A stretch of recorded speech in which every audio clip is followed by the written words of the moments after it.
ಶ್ರೀಮತೆ ರಾಮಾನುಜಾಯ ನಮಃ. ವಿಷ್ಣು ಸಹಸ್ರನಾಮದಲ್ಲಿರುವ 143ನೆಯ ತಿರುನಾಮ ಬ್ರಾಜಿಷ್ಣು. ದ್ವಿತೀಯ ವಿಶ್ವಯುದ್ಧದ ಸಮಯದಲ್ಲಿ ರಾಬರ್ಟ್ ಓಪನ್ಹೈಮರ್ ಅವರನ್ನು ಅಮೆರಿಕ ಪರಮಾಣು ಬಾಂಬ್ ಅಭಿವೃದ್ಧಿಗೆ ನೇಮಕ ಮಾಡಲಾಯಿತು. ಈ ಬಾಂಬ್ಗಳನ್ನು ನಂತರ ಹಿರೋಶಿಮಾ ಮತ್ತು ನಾಗಸಾಕಿ ಮೇಲೆ ಬಳಸಲಾಯಿತು. 1945ರಲ್ಲಿ ಈ ಪರಮಾಣು ಬಾಂಬ್ಗಳು ಸಿದ್ಧವಾದವು.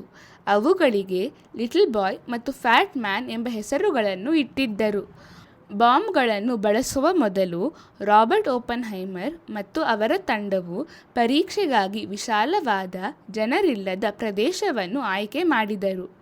ಪರೀಕ್ಷೆಯ ಸಮಯದಲ್ಲಿ ಬಾಂಬ್ನಿಂದ ಹೊರಬಂದ ಬೆಳಕು ಎಷ್ಟು ತೀವ್ರವಾಗಿತ್ತೆಂದರೆ ರಾಬರ್ಟ್ ಓಪನ್ಹೈಮರ್ ಅದನ್ನು ಒಂದೇ ಸಮಯದಲ್ಲಿ 1000 ಸೂರ್ಯರು ಆಕಾಶದಲ್ಲಿ ಉದಯಿಸಿದರೆ ಹೇಗೆ ಪ್ರಕಾಶಿಸುತ್ತಾನೋ ಅದೇ ರೀತಿ ಆ ಪರಮಶಕ್ತಿಯ ಮಹಿಮೆ ಹೊಳೆಯುತ್ತಿತ್ತು ಎಂದು ವರ್ಣಿಸಿದರು.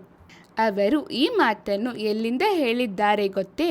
ಭಗವದ್ಗೀತೆಯ 11ನೇ ಅಧ್ಯಾಯ 12ನೆಯ ಶ್ಲೋಕದಿಂದ. ದಿವಿ ಸೂರ್ಯ ಸಹಸ್ರಸ್ಯ ಭವೇದ್ಯುಗಪದುತ್ಥಿತಾ ಯದಿ ಭಾಸದೃಷ್ಟಿ ಸಾ ಸ್ಯಾತ್ ಭಾಸಸ್ತಸ್ಯ ಮಹಾತ್ಮನಃ. ಸಂಜಯನು ಧೃತರಾಷ್ಟ್ರನಿಗೆ ಕೃಷ್ಣನ ವಿಶ್ವರೂಪವನ್ನು ವಿವರಿಸುವಾಗ ಭಗವಂತನ ಆ ದಿವ್ಯ ರೂಪದ ಮಹಿಮೆಯನ್ನು ಮಧ್ಯಾಹ್ನದ ಆಕಾಶದಲ್ಲಿ ಒಂದೇ ವೇಳೆ 1000 ಸೂರ್ಯನು ಹೊಳೆಯುವ ಪ್ರಕಾಶಕ್ಕೆ ಹೋಲಿಸುತ್ತಾನೆ. ಸೂರ್ಯ, ಚಂದ್ರ, ನಕ್ಷತ್ರಗಳು ಮತ್ತು ಮಿಂಚಿನಿಂದ ಕಾಣುವ ಬೆಳಕು ಕೂಡ ಭಗವಂತನ ದಿವ್ಯ ಕಿರಣಗಳಿಂದಲೇ ಅವರಿಗೆ ದೊರಕಿದ ಬೆಳಕು ಎಂಬುದನ್ನು ಇದು ಸೂಚಿಸುತ್ತದೆ. ರಾಬರ್ಟ್ ಓಪನ್ಹೈಮರ್ ಅಮೇರಿಕನ್ನಾಗಿದ್ದರೂ ಭಗವದ್ಗೀತೆಯನ್ನು ಅಧ್ಯಯನ ಮಾಡಿ ಅದರ ತತ್ವಗಳಿಂದ ಪ್ರಭಾವಿತರಾಗಿ ತನ್ನ ಅನುಭವವನ್ನು ಅದಕ್ಕೆ ಹೊಂದಿಸಿ ವಿವರಿಸಲು ಸಾಧ್ಯವಾಯಿತು.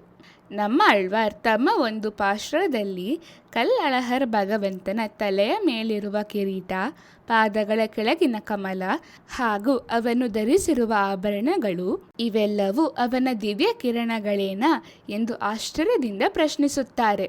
ಬ್ರಾಜಿಷ್ಣು ಎಂದರೆ ದಿವ್ಯ ತೇಜಸ್ಸಿನವನು ಎಂದು ಅರ್ಥ. ನಾವು ಕತ್ತಲನ್ನು ಎದುರಿಸುವಾಗ ಅವನ ದಿವ್ಯ ಪ್ರಕಾಶ ನಮ್ಮ ದಾರಿಯನ್ನು ಬೆಳಗಿಸುತ್ತದೆ. ನಾವು ಪ್ರತಿದಿನ ಬ್ರಾಜಿಷ್ಣುವೇ ನಮಃ ಎಂದು ಜಪಿಸಿದರೆ ಭಗವಂತನು ನಮ್ಮ ಜೀವನವನ್ನು ಬೆಳಕಿನಿಂದ ತುಂಬಿಸಿ ನಮ್ಮನ್ನು ಮೇಲಕ್ಕೆತ್ತುತ್ತಾನೆ. ಶ್ರೀಮತೆ ರಾಮಾನುಜಾಯ ನಮಃ.